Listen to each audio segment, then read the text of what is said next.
नारायण नारायण यावर रामचंद्र की जय और मुझ। तो हम उस बात को बताया कि जो हम सबसे बढ़कर समझते हैं, हमने ये बात कही कि भगवान के स्वरूप का हर वक्त ध्यान रखना चाहिए, चिंतन रखना चाहिए, अब से लेकर के मरण तक। भगवान का जो स्वरूप है वो साकार हो चाहे निराकार हो।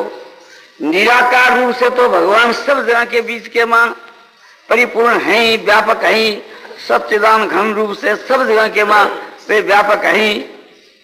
और वे भगवान निराकार ही साकार रूप से प्रकट होते हैं। जैसे अग्नि जो है निराकार रूप से सब जगह में व्यापक है और दियासराई के बीच के मां भी निराकार रूप से है और घर्षण से वो प्रकट हो जाती है।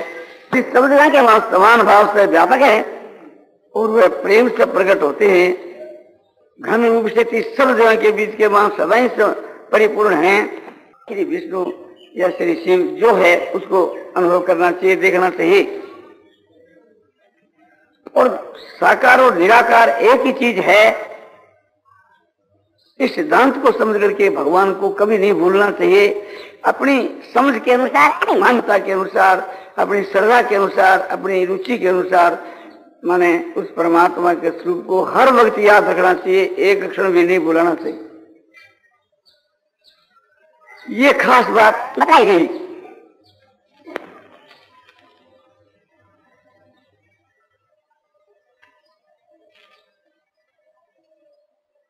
हमारे कोई भी एक संप्रदाय नहीं कि हम ऐसा करें कि राम की उपासना करनी चाहिए, या ये कहें कि कृष्ण की उपासना करनी चाहिए, या कहें कि विष्णु की उपासना करनी चाहिए, या ये कहें कि शिव की उपासना करनी चाहिए, या ये कहें कि भेद उपासना करनी चाहिए, हंग्र ब्रह्म की उपासना करनी चाहिए। ऐसा एक प्रकार से नहीं कहते, उत्तम है। इसलिए किसी भी संप्रदाय के अनुसार या कोई संप्रदाय को नहीं मानता है तो अपने श्रद्धा भक्ति के अनुसार परमात्मा के स्वरूप को हर वक्त याद रखना चाहिए। साथ के बीच के भगवान के नाम का जप भी रहे तो सबसे बढ़कर के है। तो नाम का जप है, वाणी के द्वारा नाम का जप है या श्वासों के द्वारा नाम का जप है, और मन से भगवान के स्वरूप का ध्यान, ये दो जो चीज है सभी साधकों के लिए, चाहे कर्म योग के मार्ग में चलें, चाहे भक्ति योग के मार्ग में चलें, चाहे ज्ञान योग के मार्ग में चलें, चाहे अष्टांग योग के मार्ग में चलें, प्रकार से लाना हो सकता है। किंतु ये जो है भगवान के नाम का जप और भगवान के स्वरूप का ध्यान, इस सब में लाभदायक है। नाम का जो जप है, चाहे ओम का जप करिए, चाहे राम या शिव या हरि या नारायण, जो आपकी मर्जी हो, इसके वास्ते कोई भी आपने फर्क नहीं है। इसी प्रकार से स्वरूप के विषय में भगवान का जो अनेक नाम हैं और भगवान के अनेक स्वरूप हैं, ध्यान जो किया जाता है जिस स्वरूप का, चाहे स्थूल से स्थूल हो या चाहे सूक्ष्म से सूक्ष्मतर हो, फल दोनों का एक ही होता है। तो इसलिए अपनी अपनी समझ के अनुसार, अपनी बुद्धि से आज तक जो सुना है और समझा है उसी के अनुसार भगवान का लक्ष्य बना करके ध्यान करें। चाहे उसे निराकार अलक्ष्य अनिर्देश उसका ध्यान करें, आखिर के वहां जाकर के एक ही फल होगा। किंतु एकांत या 2 घंटा का समय मिले तो विशेष रूप से आपने करना चाहिए। अर्थ और भाव के सहित भगवान का ध्यान करना चाहिए, नाम का जप करना चाहिए। नाम का जो जप है उसका अर्थ क्या है कि भगवान का जो स्वरूप है वही उस नाम का अर्थ है। और स्वरूप जो है वो अर्थ है, और भाव क्या है कि ये जो भाव है प्रेम भाव है, निष्काम भाव है, ये भाव है। तो इस प्रकार के भाव से भावित होकर करके कि अर्थ और भाव के सहित जो नाम का जप किया जाता है वो बड़ा दामी है, उस कोटि का है। भगवान के नाम का जप श्रद्धा भक्ति पूर्वक और निष्काम भाव से निरंतर किया जावे तो उस नाम जप के समान दुनिया में कोई वस्तु नहीं है। भगवान के स्वरूप का जो ध्यान है और भगवान के स्वरूप का जो ज्ञान है, ध्यान है, या गीता जी का अर्थ का जो अनुभव है, ये एक प्रकार से उसी श्रेणी की चीज है। इसलिए एक प्रकार से यह बात कही जावे कि भगवत गीता का जो अध्ययन है अर्थ और भाव के सहित और नाम का जो जप आपको बताया तो वास्तव के बीच के मां एक ही चीज है, भगवान की भक्ति के सब अंग हैं। इसी प्रकार से भगवान का ध्यान जो है उस समय में भगवान के स्वरूप का जो ध्यान है उस ध्यान के साथ साथ भगवान के गुणों को और स्वभाव को और भगवान के स्वरूप को याद रखें तो और भी उत्तम बात है। भगवान के नाम के अलावा भगवान का जो स्वरूप है, भगवान का जो स्वरूप है उस स्वरूप का अनुभव, स्वरूप जो है दिव्य, उनके पास जो गुण है उनका अनुभव और उस भगवान के स्वरूप का तत्व और रहस्य का अनुभव होते हुए यदि ध्यान किया जाए तो वो ध्यान और भी अधिक दामी है। साकार के विषय के बीच के मां तो भगवान की जो लीला है वो भी शामिल हो जाती है, उसे की रूप माधुरी भी शामिल हो जाती है, रूप और लावण्य उसका आकार का, और निर्गुण निराकार के विषय के वहां वो निर्विशेष है, उसको हम सच्चिदानंद रूप कहते हैं। उस सच्चिदानंद शब्दों को सुन करके जो एक भाव पैदा हुआ है उसको लक्ष्य बना करके उसका ध्यान किया जाता है। और सैगुण जो निराकार है और सैगुण जो दिव्य गुणों करके संपन्न माइक गुण नहीं, वे सब गुण चेतन है और माइक सब जो गुण है वो जड़ है। तो जो संसार के मां हम लोगों को जो प्रतीत होते हैं ये सब माइक गुण है। मनुष्यों में और सब के बीच में जो दया प्रतीत होती है, प्रेम प्रतीत होता है, क्षमा, दया, शांति, समता, संतोष, सरलता आदि जो बहुत से जो गुण देखने में आते हैं, समझ में आते हैं, ये सात्विक है। और सतोगुण होने से माया का ही एक प्रकार से कार्य है। और भगवान तो गुणों से अतीत है, इसलिए उनके जो गुण हैं वो दिव्य हैं, अलौकिक हैं। सारी दुनिया के बीच के वहां जो दया का रूप दिखता है, इस सारी दुनिया की दया को हम इकट्ठे कर ले हुए तो उस दया सागर के मुकाबले के मां, दया सागर की दया के मुकाबले के मां सब मिलकर के एक बूंद के समान भी है तो नहीं हो सके। उनकी जो दया है वो दिव्य है, चेतन है। और ये संसार के बीच के मां जो दया है यह सात्विक गुण से जड़ है, उस दया को आभास मात्र है, उस दया को एक प्रकार से प्रतिबिंब मात्र है। एक तो असली चंद्रमा हो है और एक उसको प्रतिबिंब हो है, तो प्रतिबिंब ही है और असली असली है। तो भगवान के भीतर में जो दया है वो असली है और वो चिन्मय है और वो अनंत है। और लोगों के वहां जो दया है उससे भगवान से ही है, किंतु भगवान को चिलको मात्र है और एक अंश को चिलको सारे ब्रह्मांड के बीच के वहां फैले हुए। तो असली जो दया है वो भगवान के में है। तो वे भगवान का जो दिव्य स्वरूप है, दिव्य गुणों करके संपन्न, वो चिन्मय है। और भगवान समझो कि सात्विक गुणों करके संपन्न होकर के जो संसार में लीला करते हैं, चरित्र करते हैं, वो भी उनका स्वरूप कल्याण के करने वाला, मुक्ति के देने वाला है।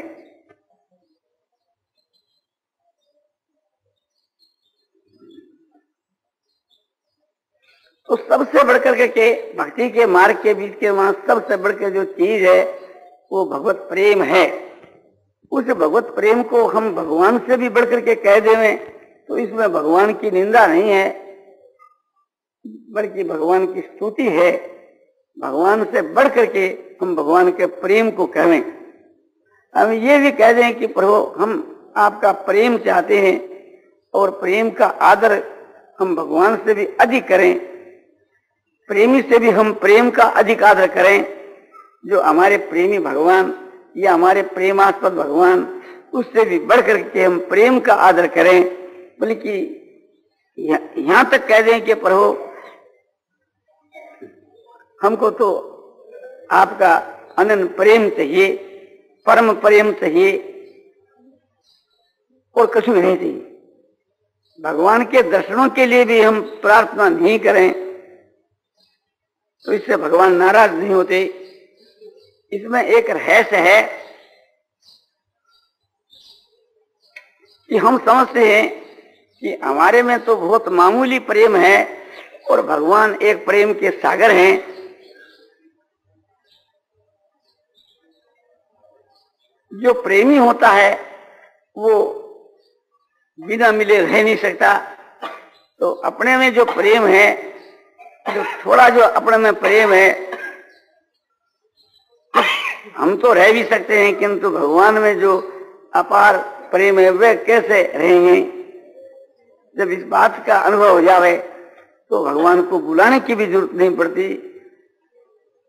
भगवान बिना आए रह नहीं सकते। बल्कि ये स्वारस्य है कि भगवान आना चाहे फिर भी हम कहें कि प्रभु बस हम तो आपका प्रेम भी चाहते हैं और कुछ नहीं चाहते। तो भगवान को ये मालूम हो जाए कि भी ये तुम्हारे को एक प्रकार से नहीं चाहते, तुम्हारे प्रेम को ही चाहते हैं, तो और भगवान शीघ्र आते हैं, जल्दी आते हैं। हम इस अंत को, इस गुरु को या कहिए इस तत्व को समझ जाएं कि प्रेम का जो तत्व जानने वाला पुरुष है बिना प्रेमी से मिले बिना रह नहीं सकता। उसके वियोग में उसके प्राण छटपटाते हैं, व्याकुल हो जाते हैं। हम भी उसके बिना व्याकुल है और वे भी व्याकुल है। तो होड़ लगाएं एक प्रकार से कि आपने इसमें विजय किसकी हो, तो इसमें कम प्रेम वाले की विजय होगी। तो इसमें हमारा जो प्रेम कम है तो इसमें हमारी विजय होगी। भगवान को इसमें हारना ही पड़ेगा, क्योंकि जिसका अधिक प्रेम होता है उसमें तड़फन अधिक होती है, वो रह नहीं सकता। तो इस प्रकार के प्रेम को, प्रेम के रहस्य को जो जानता है भगवान इससे ज्यादा खुश होते हैं।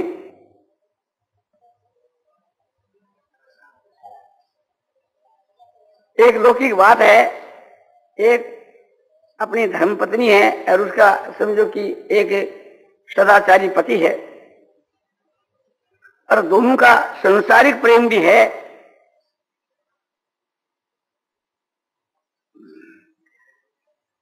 और समझो कि धार्मिक प्रेम भी है। दाम्पत्य प्रेम उसको कहते हैं कि एक प्रकार से जिसको एक दंपति का प्रेम, दंपति कहते हैं स्त्री पुरुष दोनों मिलकर के उसको दंपति कहते हैं। और उनका आपसी का जो प्रेम है और दोनों इस बात को जानते हैं कि स्त्री भी जानती है कि पति का मेरे में प्रेम है, पति भी जानता है कि स्त्री का मेरे में प्रेम है, स्त्री भी जानती है पति का मेरे में प्रेम है। दोनों ही आदमी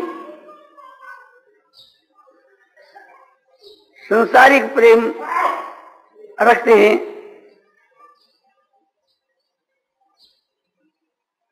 किंतु जब स्त्री इस बात को समझ जाती है कि ये मेरे बिना नहीं रह सकता, तो फिर स्त्री ज्यादा खुशामद नहीं करती। और पुरुष ये जान जाता है कि यह स्त्री मेरे बिना नहीं रह सकती, तो वो पुरुष एक प्रकार से खुशामद नहीं करता।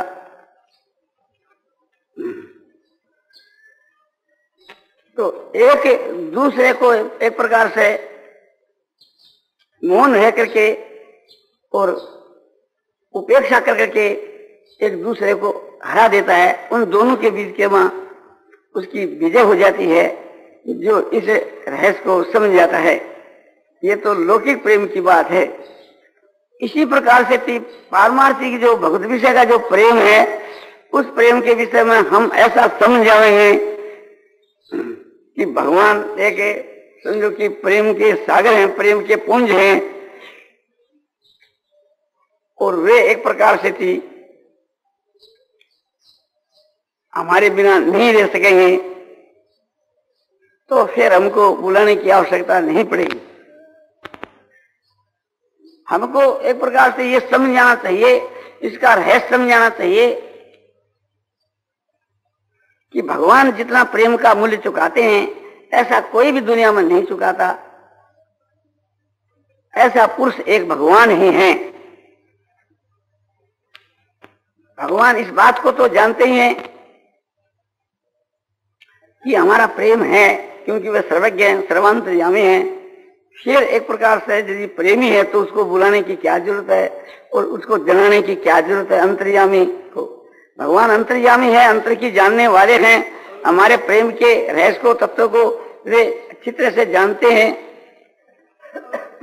तो फिर एक प्रकार से थी हम उतावले क्यों हुए कि भगवान जल्दी हमको दर्शन देवे या जल्दी मिले।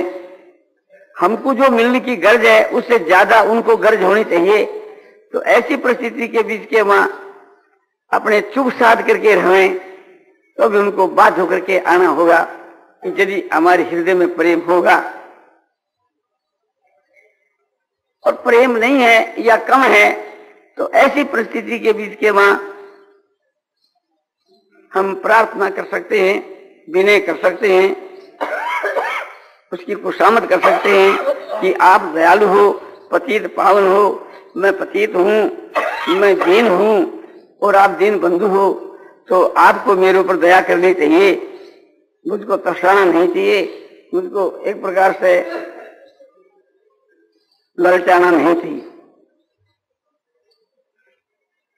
तो ये जो एक प्रकार से भगवान से जो प्रार्थना करनी है, स्तुति करनी है, गुणों का गान करना है, ये हम लोगों के जैसे जो कम प्रेमी आदमी होते हैं उनके काम की चीज है।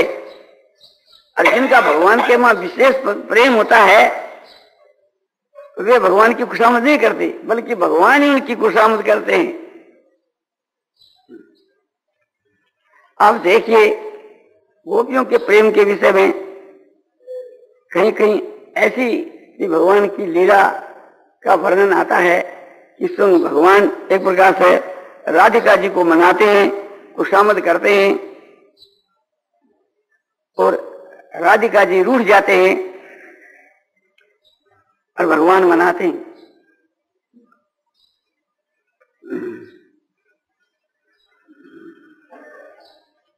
तो उनमें जो प्रेम है राधिका जी के मां, वो एक अपार है।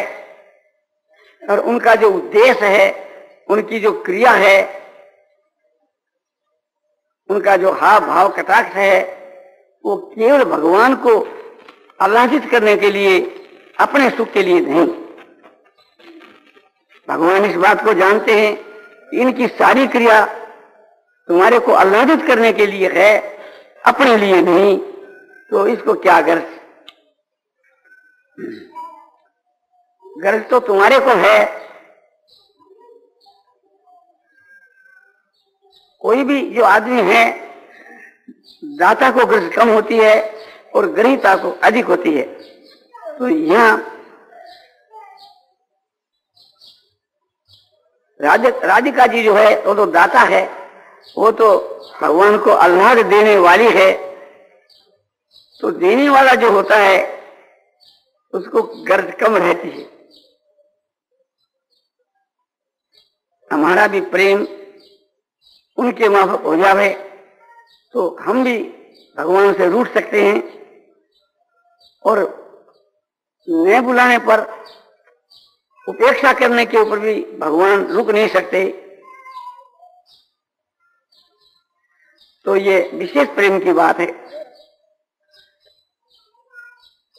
दूसरी एक बात बतलाई जाती है, लोकोक्ति है, कोई पुराणों में भी कहीं हुए तो हमको मालूम नहीं।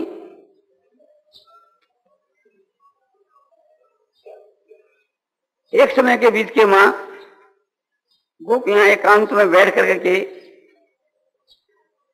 भगवान के प्रेम की चर्चा कर रही थी, जिसमें भगवान के गुणों का विषय भी था और वे सब गुण भगवान के सन्मुख कहने में एक प्रकार संकोच होता था, और भगवान का जो प्रभाव है, भगवान का जो तत्व है, भगवान के रहस्य की जो बातें हैं, ये सब बातें एकांत के बीच के मां भगवान की अनुपस्थिति के मां गोपियां तो कर रही थी।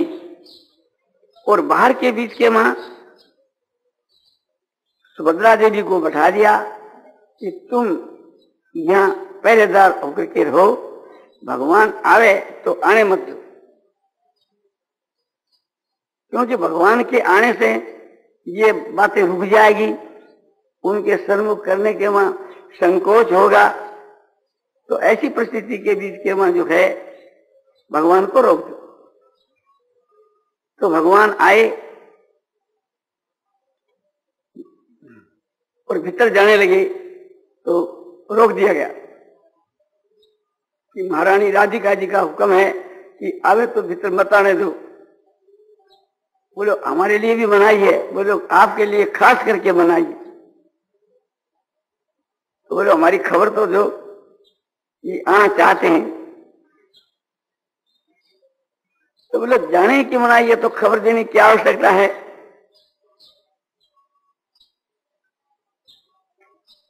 बोलो तुम्हारी जो मालिकनी है उसके पास कम से कम हमारी खबर तो पहुंचा दो। तो खबर पहुंचाई जाती है और वहां भगवान के गुण प्रभाव तत्व रहस्य प्रेम का ये विषय चल रहा है। तो पाछा उतरिए कहा जाता है कि नहीं अभी थोड़ी बार ठहरिए, हमारे यहाँ जो सत्संग हो रहा है उसमें विघ्न पड़ जाएगा आपके आने से। भगवान तो अंतर्यामी ठहरे, सब जानते हैं। भगवान तो और खुश होते हैं कि इनके रहस्य की बात में समझ गया। आप ख्याल करके देखिए, हम लोग किसी एक महापुरुष की चर्चा कर रहे हैं और उस दिन वो महापुरुष आ गया तो वो चर्चा रुक जाती, क्योंकि उनके सन्मुख हम नहीं कर सकते।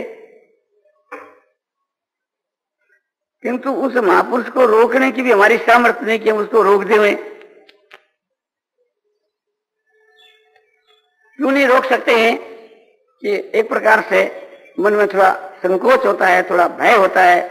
हम आदर करना चाहते हैं, सत्कार करना चाहते हैं, आदर सत्कार के वहां बाधा आती है तो एक प्रकार से रोक नहीं सकते। किंतु जहां अतंत प्रेम हो जाता है वहां तो एक समझो कि कथन मात्र का ही संकोच रहता है। वहां आदर या सत्कार या स्तुति प्रार्थना या संकोच या भय कुछ भी नहीं रहती। किंतु उस प्रकार का एक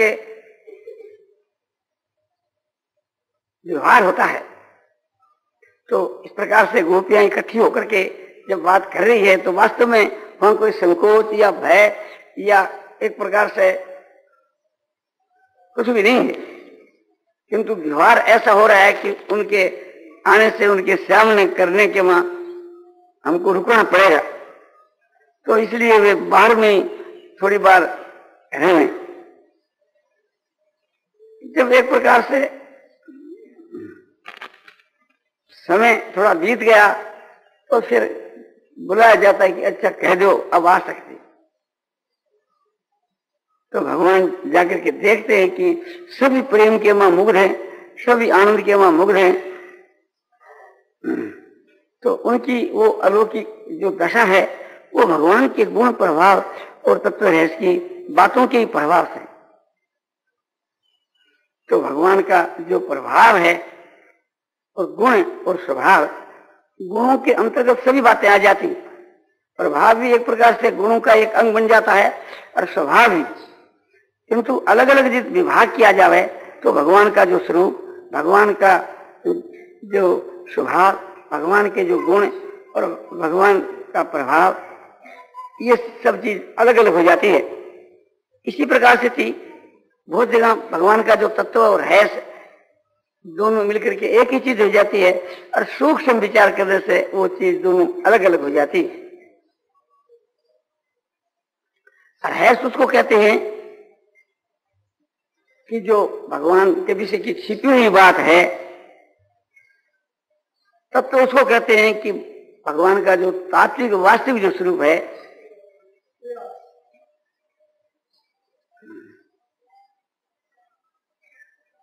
भगवान के गुण प्रभाव प्रेम की तत्व की उनके विषय की बात उनके सामने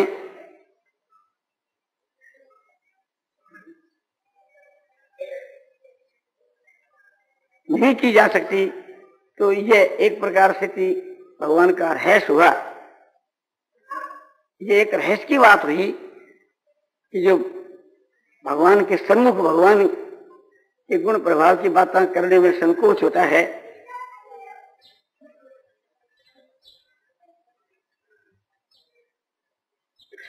और ये तत्व की बात है कि भगवान संसार के बीच के मां निराकार सगुण निराकार रूप से किस प्रकार से है, सगुण साकार रूप से किस प्रकार से प्रकट होते हैं, निर्गुण निराकार रूप से किस प्रकार से रहते हैं, इस प्रकार का जो तात्विक जो विवेचन है, समझ है, वो परमात्मा के तत्व की बात है।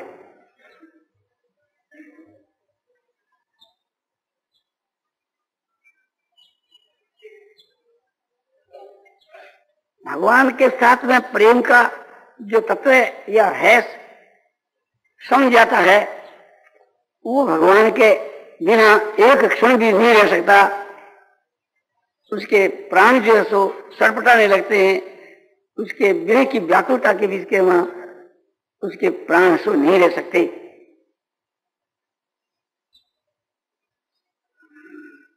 वो समझता है कि परमात्मा जैसी चीज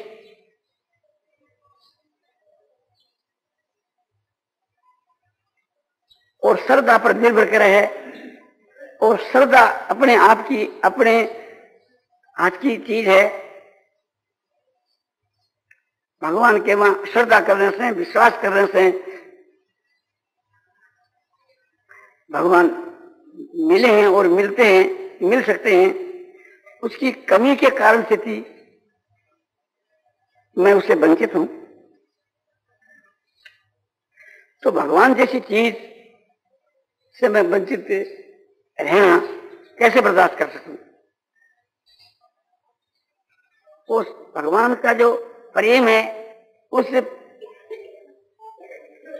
प्रेम के मर्म को जानता है, प्रेम के प्रभाव को जानता है, प्रेम के तत्व को जानता है।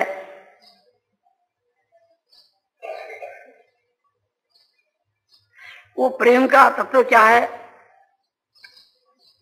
जैसे भगवान राम हनुमान के मार्फत सीता के प्रति संदेश भेज रहे हैं कि हे सीते, तेरे और मेरे प्रेम का जो तत्व है वो जानता है मेरा मन, और वो है तुम्हारे पास।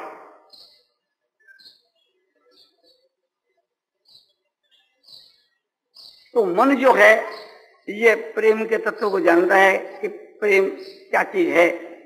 तो प्रेम का तत्व एक प्रकार से भगवान का जो प्रेम है उसका जो तत्व क्या है कि वो वास्तव के मां भगवान का स्वरूप ही है।